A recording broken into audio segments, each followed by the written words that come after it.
Welcome to Your Money Guides, brought to you by Interface Financial Planning. Hello. In this short guide, I want to talk to you about what property is yours to give in a will. When preparing to make your will, you first need to know what you own, what it's worth, and what you owe. But before you do this, it's important to understand the rules governing property ownership. The principal reason for knowing this is that you cannot leave property that you do not own. If you are single, have no minor children, and own all your property outright, and with no shared ownership, you will have little problem. You are free to leave your property to whoever you wish and to whatever institutions you wish. However, if you own any property in shared ownership, such as joint ownership or ownership in common, you will need to understand how this affects your right to give away this property by your will. Joint ownership is where property is held by more than one person as joint owners in equity. On the death of one joint owner, their interest automatically passes by survivorship to the surviving joint owners. Jointly owned property will pass to the survivor no matter how short the period of survivorship may be, and despite anything being said to the contrary in the will. For this reason, it may be appropriate to sever or split a joint ownership inter vivos or during the lifetime. Apart from the obvious, the family home, some other types of property pass on death independently of the terms specified in the will. These include nominated property, life assurance policies, pension and death in service benefits, and joint bank accounts. Where land or property is held by more than one person as ownership in common, the share of each co-owner in common passes on their death under their will or intestacy. Each owner in common is free to leave their beneficial interest or their share to whoever they want.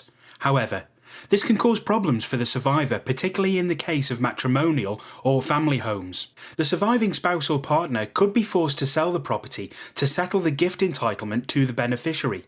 A simple solution to this is to give the survivor a life interest in the property, enabling them to remain living in the house as long as they wish or for the remainder of their lifetime. It's only when the survivor dies that the intended named beneficiary in the will can benefit and take the gift of the house or the proceeds of its sale. To sever a joint ownership to ownership in common requires one party to notify the others as to their intention to do so, with the other parties signing an agreement. Both or all co-owners sign a notice of severance of joint tenancy, in effect notifying each other's or all co-owners of the intention to sever the existing ownership status. Where the property is subject to a mortgage or other loan, the mortgagee or lender should be notified and the severance registered on the deeds through the local land registry office. Your will writer will be able to advise you further on the action that you need to be taking, and many will undertake to complete the entire procedure on your behalf as part of their service. The types of ownership I've referred to are more commonly known as joint tenancy and tenants in common.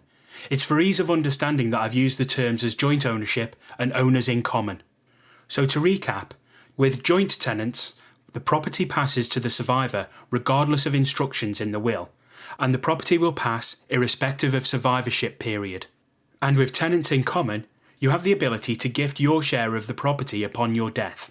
Also, the family home may be your main legacy to your children. Severance of tenancy can help protect the property from future unforeseen situations. You can also put in place a life interest in your share, which will protect your spouse from having to sell. Thank you for listening. For more information, visit our website at interfacefinancialplanning.co.uk.